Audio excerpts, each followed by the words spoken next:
So my neighbor Gary retired 3 years ago with about $1.2 million saved up. Good for Gary, right? The man worked 40 years as an engineer, saved like a squirrel preparing for the apocalypse, and finally got to ride off into the sunset. Except, here's the thing.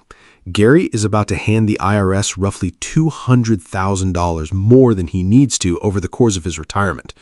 200 grand. That's a brand new truck, a lake house down payment, and about 400 trips to the early bird buffet that Gary loves so much.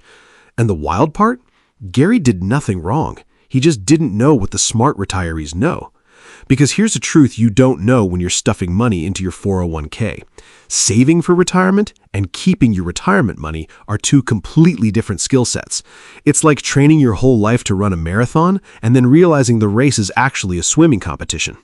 The wealthiest retirees I've ever studied aren't always the ones who saved the most.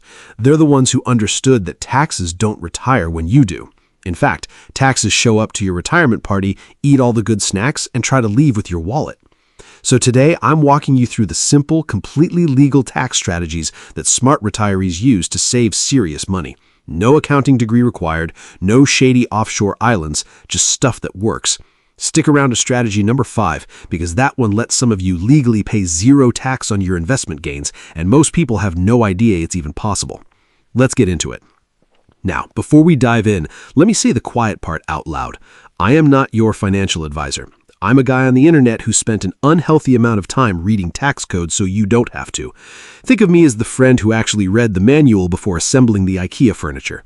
Everything here is for education, and you should run the big decisions past a real professional who knows your specific situation. Cool? Now, let's talk about why this even matters. Here's the mental shift that separates the retirees who thrive from the ones who white-knuckle their budget every month. During your working years, your money's mostly in one bucket and the tax rules are simple. You earn, you get taxed, life goes on. But in retirement, your money's sitting in different types of accounts, and each type gets taxed completely differently. You've got your traditional 401k and IRA, which is tax me later money. You've got your Roth accounts, which is already paid the tax, leave me alone money. And you've got your regular brokerage and savings, which is kind of taxed as we go money. Most retirees treat all three buckets like they're the same thing. They just pull from wherever's convenient. That's like having a gas car, an electric car, and a horse and trying to put gasoline in all three. The strategy is knowing which bucket to use and when. So let's break down exactly how the smart ones do it. Strategy 1, the tax bracket limbo. How low can you go? Here's something that blows people's minds. There's often a magical window in early retirement where your income temporarily drops through the floor. You've stopped getting a paycheck, but you might not have started Social Security yet, and you're not yet forced to pull money out of your retirement accounts. For a few years, you might be living in a shockingly low tax bracket. Smart retirees look at this window and they don't see a problem, they see an opportunity, like finding out the fancy restaurant has a happy hour menu.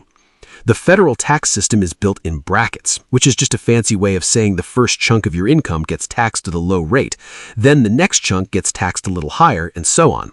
The trick is deliberately filling up those low brackets with income you control, instead of letting them sit empty. What does this mean in real life? It might mean intentionally pulling some money out of your traditional IRA during these low years, even if you don't strictly need it, because you'll pay a tiny tax rate on it now instead of a much bigger rate later. It's the difference between paying the toll on the cheap road versus the expensive highway. Same destination, very different price. The retirees who ignore this window often get walloped later when all their income sources kick in at once and shove them into a higher bracket. Don't be that person. Don't leave the happy hour menu sitting on the table, which leads us perfectly into strategy number 2. Strategy 2. ROTH conversions. This is the big one, and it pairs with that low income window like coffee and a Tuesday morning. A ROTH conversion is when you take money from your traditional tax me later IRA and move it into a Roth, your leave me alone forever account. You pay the income tax on whatever you move in the year you move it. And yes, paying taxes voluntarily sounds about as fun as volunteering for a root canal. But hear me out, because this is where the magic happens. Once that money's in the Roth, it grows tax-free for the rest of your life. You never pay tax on it again. Not on the growth, not on the withdrawals, nothing. And when you pass it to your kids, they get a pretty sweet deal too. So picture this. You do those small conversions during your low-income years, paying maybe a 12% rate on the way in.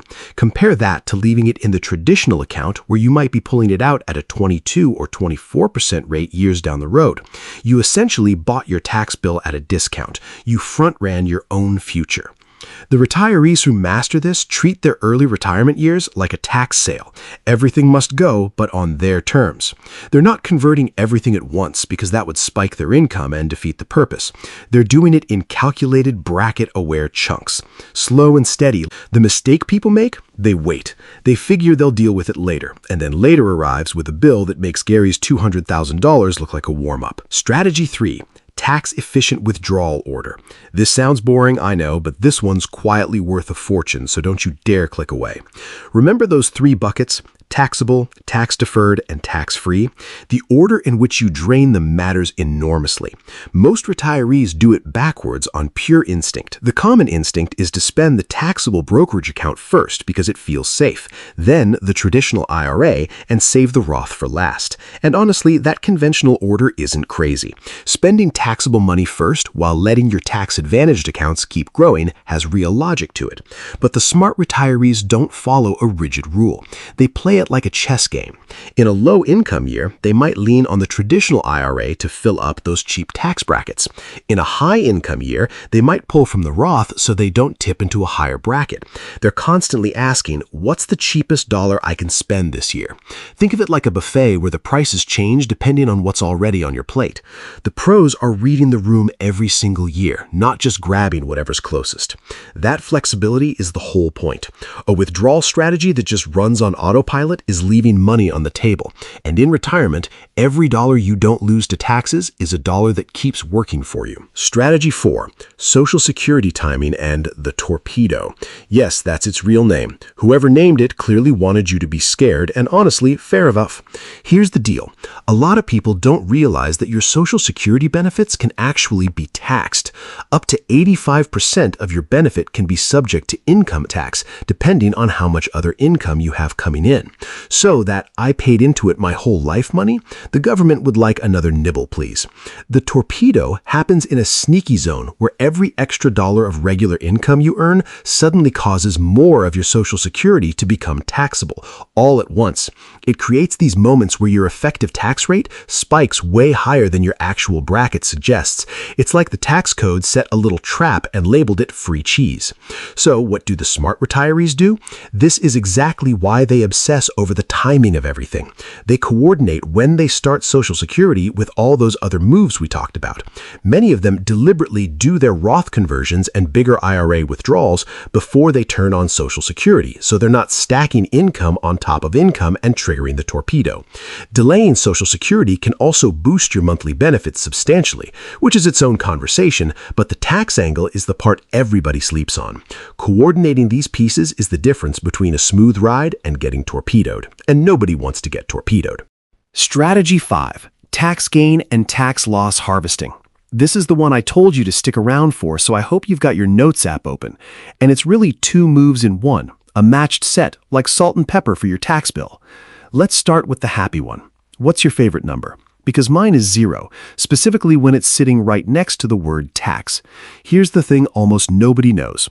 When you sell an investment that's gone up in your regular brokerage account, you owe long-term capital gains tax. Most people assume that's just a fact of life, like death and slow internet.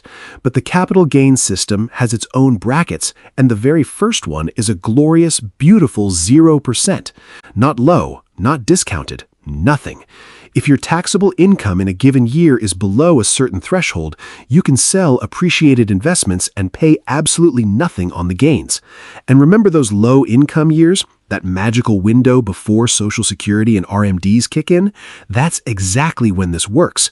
So here's the play, and it's called tax gain harvesting. You sell enough to fill up that 0% space, pay no tax on the gain, then immediately buy the investment right back.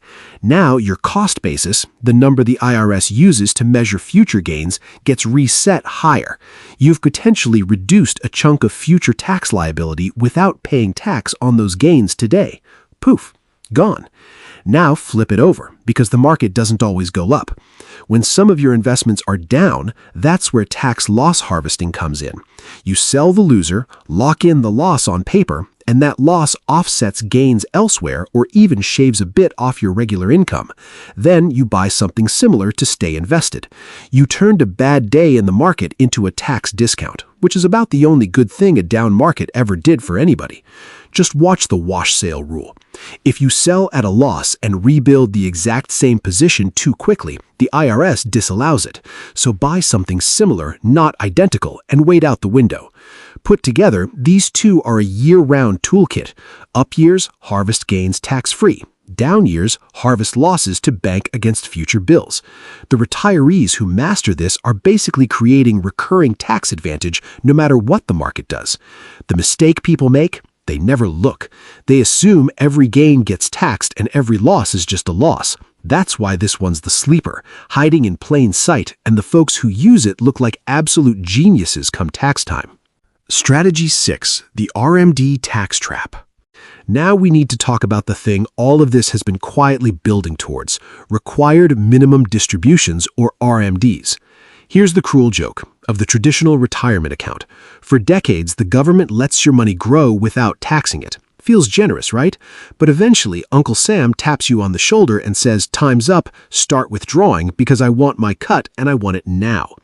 Once you hit a certain age, currently 73 for most folks, the IRS forces you to withdraw a minimum amount every year whether you need the money or not, and all of it counts as taxable income.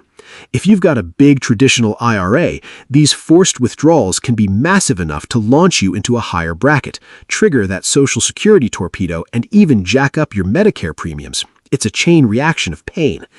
This is why everything we've talked about today matters so much. All those ROTH conversions and early withdrawals during the low-income years, they shrink your traditional account, which shrinks your future RMDs, which shrinks the whole snowball of tax problems waiting for you.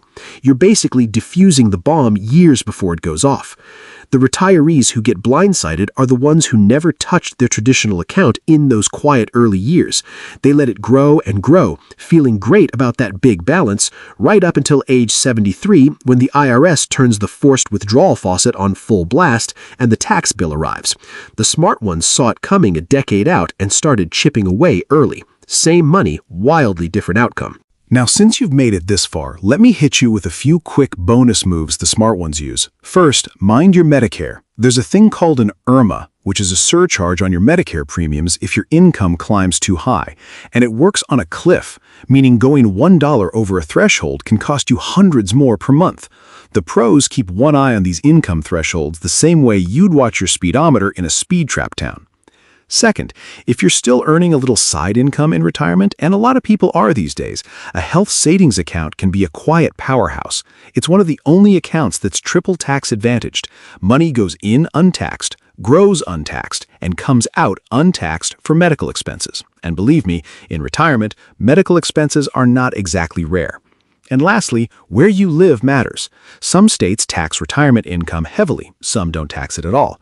I'm not saying uproot your whole life and move next to an alligator in Florida just to save on taxes, but if you were already thinking about relocating, the tax difference between states can be the price of a very nice annual vacation, worth knowing. The whole game comes down to one idea. Spread your tax bill out smoothly over your retirement instead of letting it bunch up and explode at the worst possible moment. Smart retirees are playing the long game. They're looking at their taxes not 1 year at a time, but across the entire arc of their retirement, like a coach planning a whole season instead of just the next play. And the beautiful part is that this stuff compounds. Every dollar you save in taxes is a dollar that stays invested, keeps growing, and keeps showing up for you year after year. Over a 30-year retirement, those savings can be the difference between worrying about money and never thinking about it at all. If this video saved you from a Gary-sized tax bill, hit that like button. Subscribe if you want more straight-talk money breakdowns without the boring jargon, and drop a comment telling me which strategy surprised you the most. Until next time, keep more of your money. You earned it. The IRS just hopes you forget that.